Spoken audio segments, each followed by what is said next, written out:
Assalamu alaikum and welcome to the channel.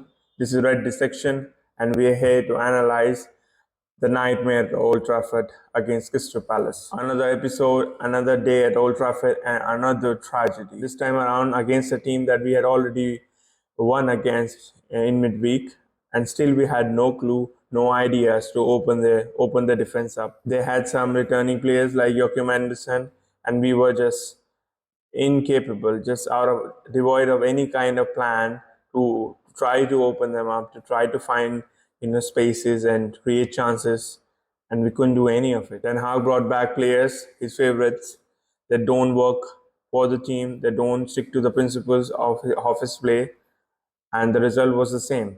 I mean, it's textbook definition of insanity. Trying the same things over and over again and expecting different results. It's not going to work. These favorites are going to get the sack for Ten Hag, and this seems like the beginning of the end. Looking at match tracks, I mean, we had all the ball because they wanted us to have the ball. I mean, the best way to play against Manchester United is to get them the ball and they lose it for you. We had like 77% possession, but we only had like 4 shots on target, and two or three of them were insignificant. They were easy saves for the keeper. The only clear chance that I can remember, is one of Mason Mount. He should have scored, and Hoyland, who tried to control the ball, but he just couldn't control it and tried to dink it over the keeper. But Tariq Lamptey cleared it off the line. Apart from that, no creativity, no ingenuity, no invention in a play. Same humdrum routine of running into players, closing off spaces, not making runs, sacrificing yourself for the team. It's the same. We are reading from the same script every match day, and it's not changing. They look like a threat on counter attack, like usually. That's how they play, especially against best teams or bigger teams. Certainly, we are not one of the best teams anyway, and they looked dangerous from the set pieces. And one of the early set pieces they had, we just gave them an easy goal. I mean, it was a wonderful strike from Joachim Anderson, but Hoyland should have cleared the ball, and Lindelof just gave him the freedom of Old Trafford, freedom of Manchester to have a crack at the goal, and obviously, and Onana couldn't save it. It wasn't his fault, but both Hoyland and Lindelof are easy to be blamed in the build-up to that goal. Casemiro, I mean, what an horrendous performance. He gave up the ball like 3 times. And he was so easy to get ball off of him. I mean, just it was criminal the way he was playing. And then Amrabat seemed tetchy, and he was like suckered in by Andre Ayew throughout the match. He was giving cheap fouls away, as if Ayew had a whole of his mind. He was able to get him to make fouls, and even those handballs. Amrabat looked out of sorts, but it was his first match in the Premier League. I think that was a that I think that was baptism with fire for him, and he would have known the difference between a non-important, inconsequential Carabao Cup match and a Premier League match with 3 points at stake. The momentum meter might show that we had consistent control of the momentum and tempo, but it was not non-threatening. It was insipid. It didn't create anything. There was no danger at any time for Crystal Palace, and it was easy for them. The back four, they kept heading away the crosses. The crosses were mediocre.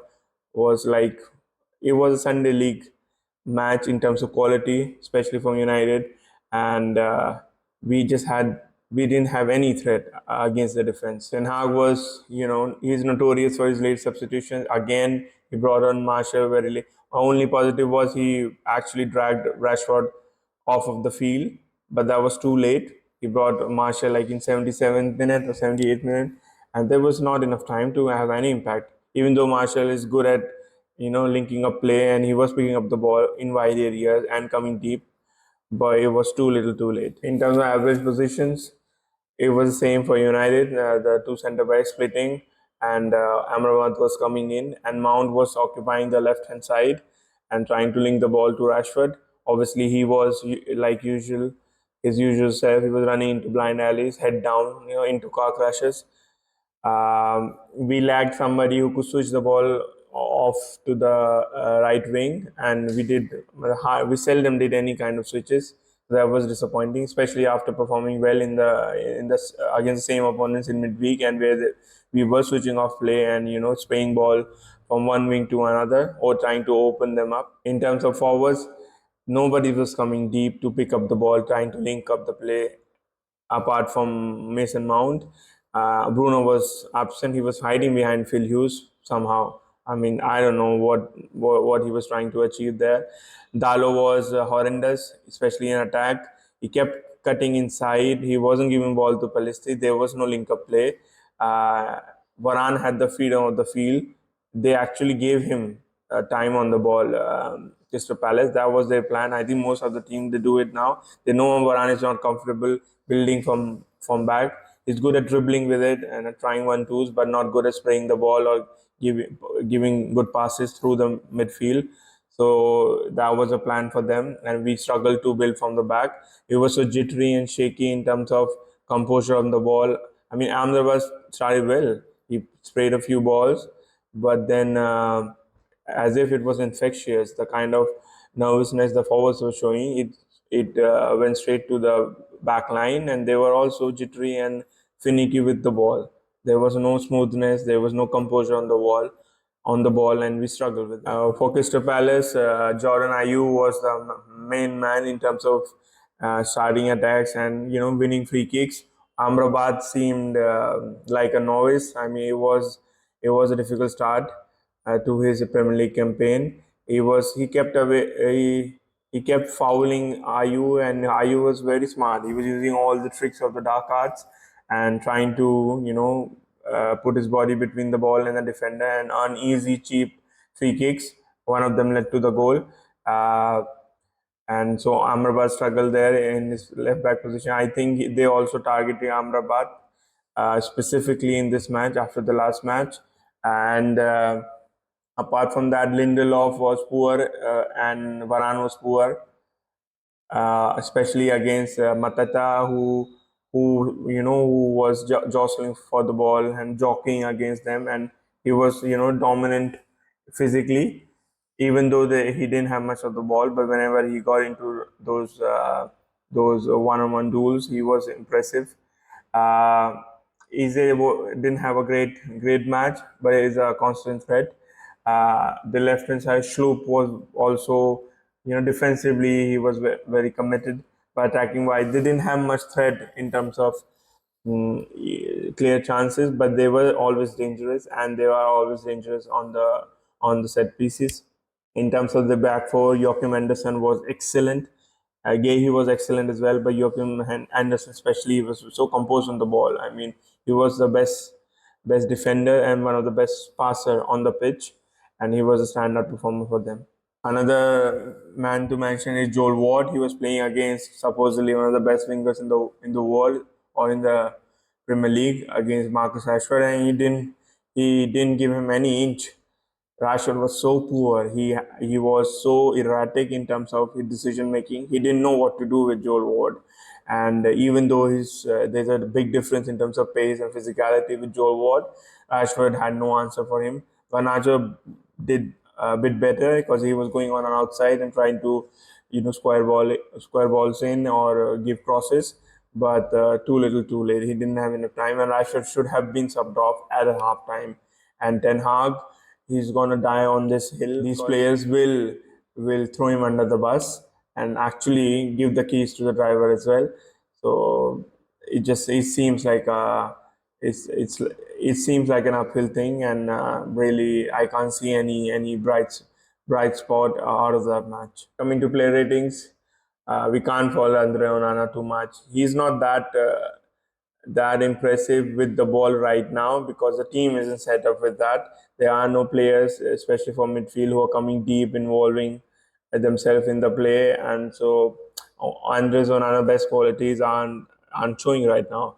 As far as goalkeeping and saves are concerned, the goal wasn't his fault, and he made a couple of decent saves, but nothing noteworthy apart from that, and so he gives a average rating. Diego Dallo, he hogged the ball so much. He had so much of the ball, and some people might give him good rating in terms of keeping the ball, but he was so frustrating. Even with all the time in the world, he was cutting inside constantly rather than using the flank and getting involved with Facundo Pellistri and trying to go outside of him, overlapping. He wasn't doing any of it. He was constantly coming in and giving passes to the center backs, and he was so poor with the ball, and that's why I rated him lower.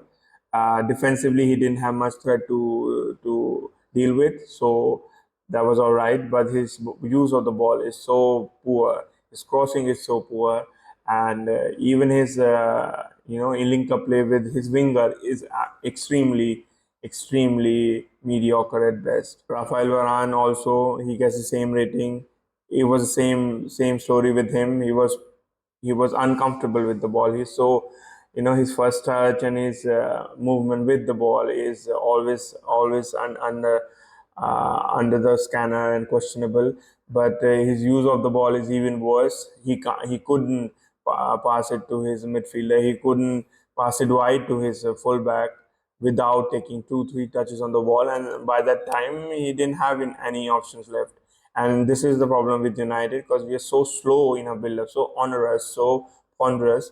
That difference in the last match was the fact passing the ball quickly, we were moving it around, so that the other team has to come out of its shape to cover all the space. So this wasn't a match where we saw any of it, and defenders, people like Varane, were especially guilty of doing that. Victor Lindelof was horrible.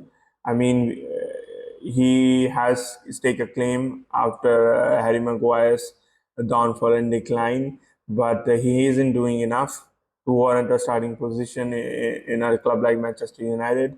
I mean, he's usually good with the ball, but today he had so much opportunity to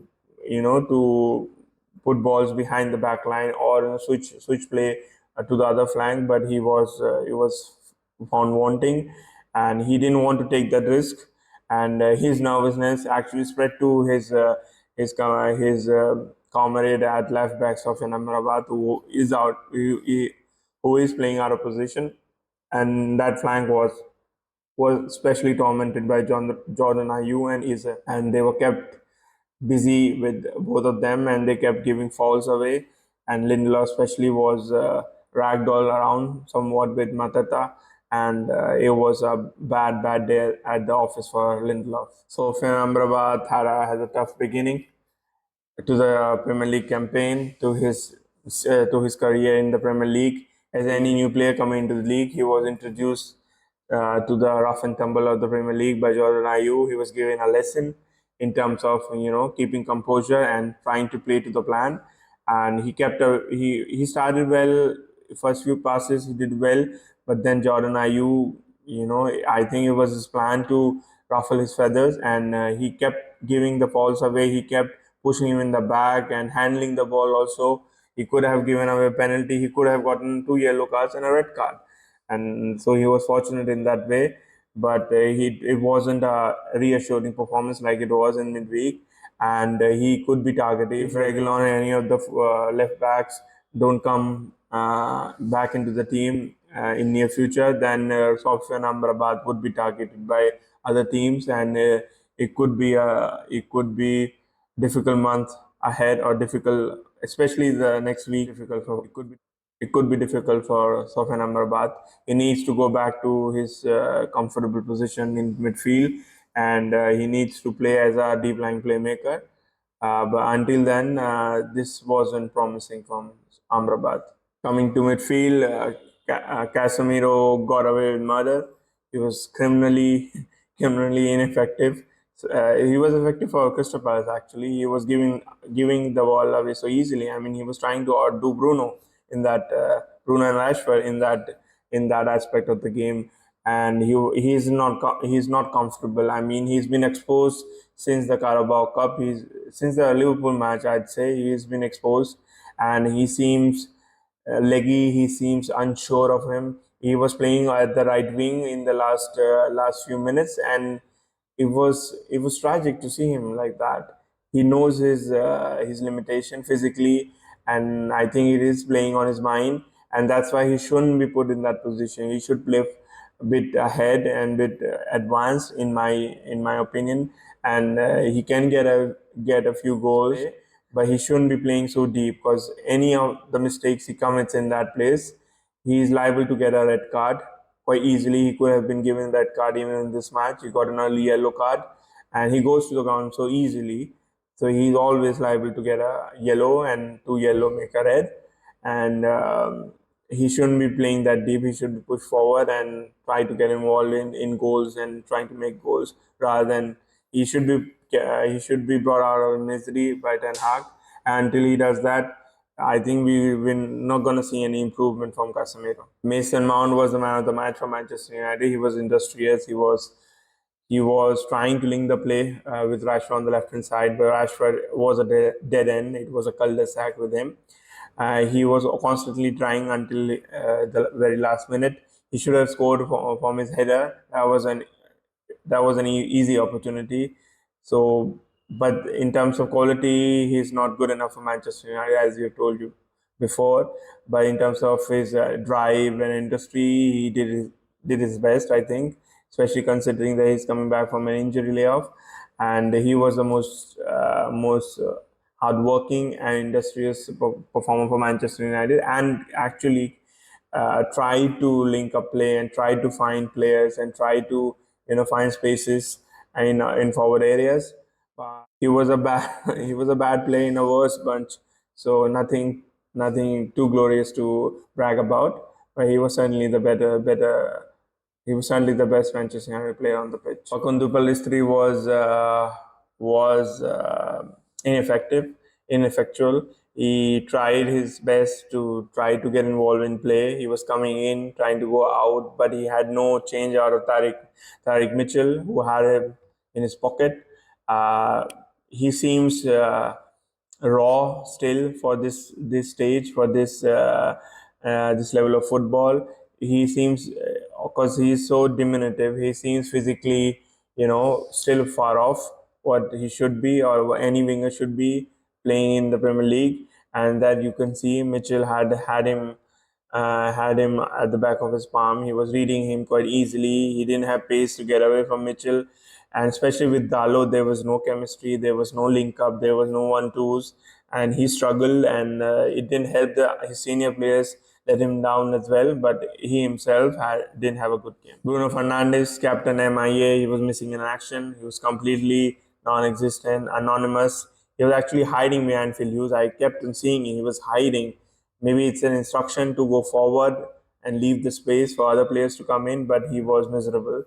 And he was, like always, he was gesticulating and complaining with the referee. That's his main job at the club, to complain to the referee. That's why he's been made captain, to keep pestering the referee so he can get a yellow card eventually.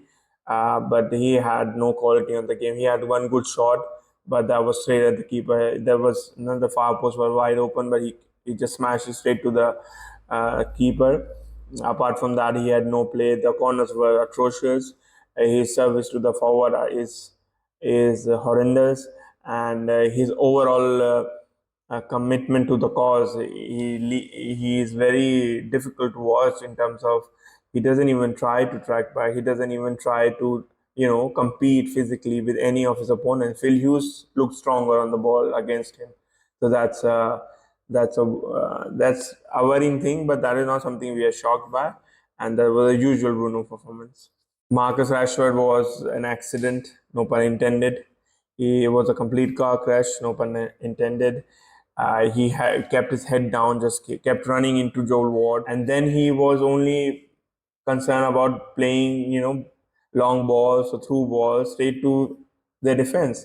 I mean, he couldn't. There was one pass that he found Hoyland with, that Hoyland should have scored from, but he was a bane in our team's performance. He is certainly somebody who will be a prime culprit in terms of getting the manager the sack. He has done that before as well with Jose Mourinho and Ole also, and I think he's running out of excuses. He got the sub.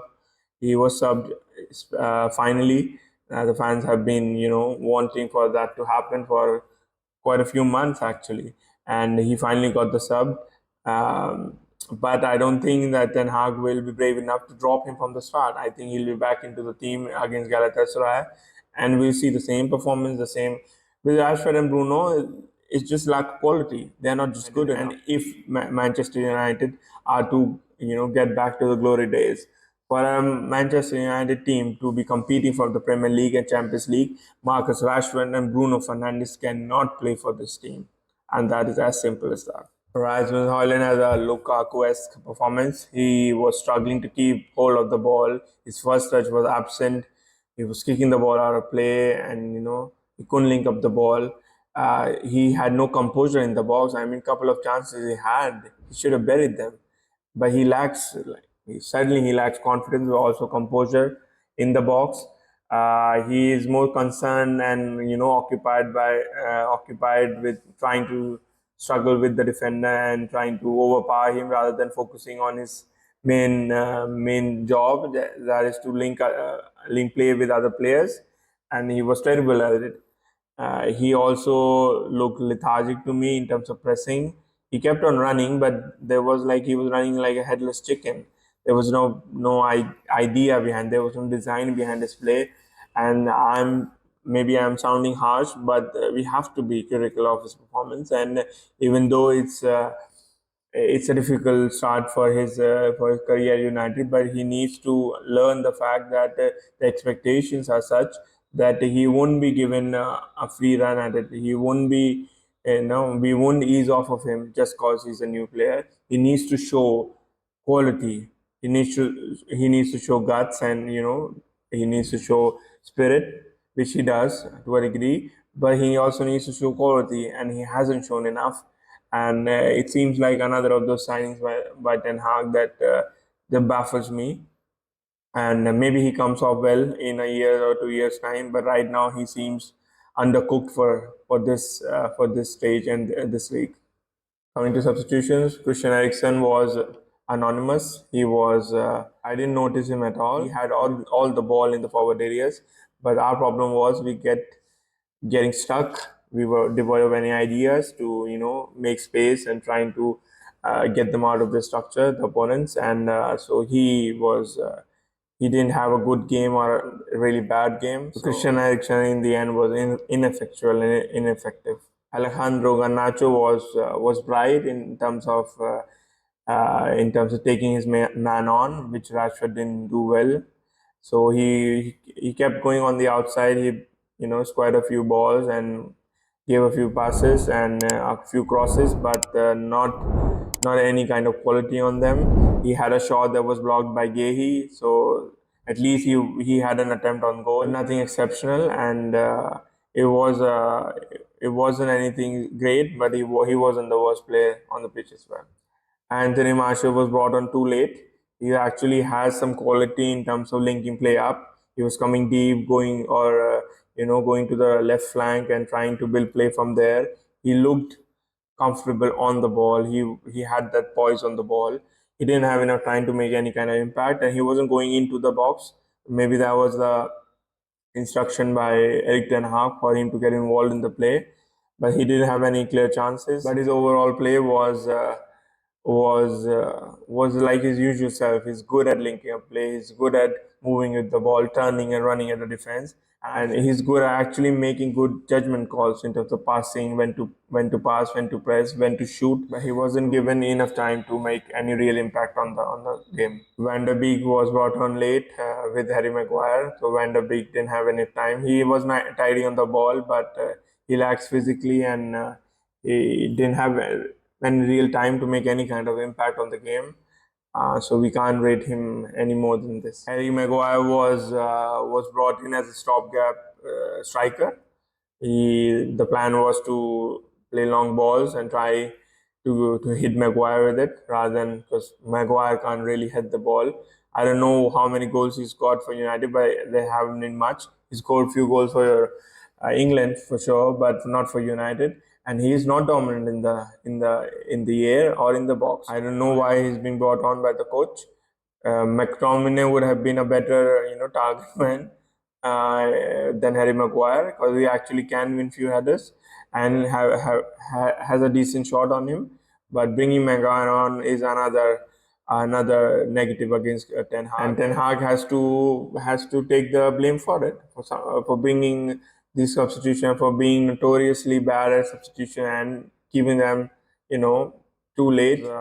It was an uninspired substitution, and he shouldn't have been on the pitch, and so it didn't have any kind of impact on the game. Eric Ten Hag gets the lowest possible point for me. I mean, it's his second year, and we are progressively looking worse than ever before. I mean, in his first, this is a worse start to the season than his last season, and now he has his players. Amrabat is his players. Mason Mount, uh, Anthony he wasn't available, but it's his player. Casemiro is his player. Even now he doesn't play Maguire, so Lindelof and Varane are his choices as centre back. Dalo is his choice, and until he was sick or he got injured last season, Dalo was his choice. So when Basaka is his first choice anyway. Uh, and apart from that, Rasmus Højlund is his choice. Rashford is his preference, and Bruno is his captain. So all the blame goes to the manager. We don't see any kind of pattern of play. We don't see any kind of plan and strategy behind our attacking play, especially to open close defenses, to make any kind of impact in terms of trying to solve the mystery of close defenses. And he seems devoid of ideas. He looks inept in terms of tactics, and especially with somebody like a corpse like Roy Hodgson. He was outdone by him, so that's that's unforgivable from my end. And Ten Hag doesn't inspire any kind of confidence in me or any of the fans, I think, who actually can see that whatever he may say in press conferences and whatever statements he might give, the action and output isn't matching that. And he seems more like a hypocrite every day. And certainly, there are no standards at the club starting from Ten Hag. For Ten Hag, this seems unrecoverable and irredeemable. The situation has long gone past the point of return or point of salvaging, and I think the only change we'll see or any kind of upturn is when he gets the sack, probably around Christmas. And the thing is, Ten Hag hasn't shown any kind of nous, any kind of tactical acumen that we always thought he would bring to the game, to our club. And the play has been rotten as it was under Ole and David Moyes. So there are no ideas in a play. There is no modern football. There is no pressing, not consistent pressing anyway. The players are not accountable anyway not held accountable by the manager, because people like Rashford and Bruno are kept in the team. They kept starting matches even though others have come in and shown better performances and intent in their places, but they are immune to any kind of reprimand or critique from the manager. And his press conferences have become horrible to watch. Yeah, I mean, he has the same excuses as Ole, always going on about injuries and everything. The players he had on the pitch, he should do better with them. There should be some semblance of structure, some semblance of design to our play. You can see it, somebody like Ange or De Zerbi, even with lesser tools at their disposal, they are able to establish their style of play. And even if Brighton loses 6-1, I mean, comparatively, it is Brighton, so they are not expected to win every match. But even in a 6-1 defeat, you can see what they're trying to do. But with Ten Hag and Manchester United, we are clueless. We have gone backwards, and Ten Hag he looks more like a fraud every day. And to be honest, maybe this stage Premier League and the club like Manchester United is too big for him. He has certainly sacrificed his own philosophy that he had at Ajax. So maybe it was the Ajax philosophy. Maybe at Ajax you were forced and impelled to produce that kind of football. You are expected to play that way. That's why he played that.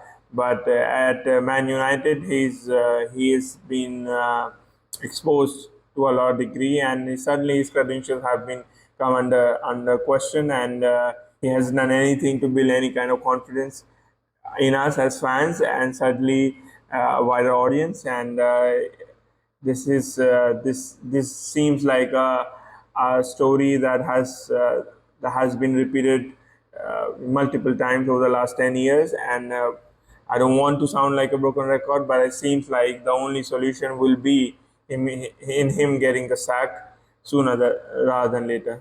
Well, past is past, so we can't do anything more about that match. Coming up, the upcoming fixture in the Champions League is another must-win at home, and if Galatasaray, who are more capable than Crystal Palace, and somebody like Zaha can certainly trouble us.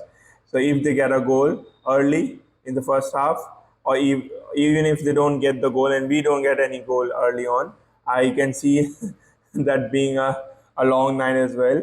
And I just don't see this pattern being overhauled anytime soon. And the best we can hope for is a cagey, attritional 1-0 or a 2-1 victory. But I don't have any confidence in this team to get any kind of result against anybody, let alone in a Champions League match. So all the pressure is on Ten Hag and Manchester United in the Champions League match. And if we lose that match or don't win it, then our qualification for the next round is certainly questionable and certainly not something we can be sure about. So this match is also a must win. So is the Brentford game at Old Trafford next weekend. If we can win those two matches, then maybe we can beguile ourselves to think positively. But until then, there is no hope for this team. Please join us again for the Red Prep Show for the Galatasaray game. And take care. And until then, do good. Assalamu alaikum.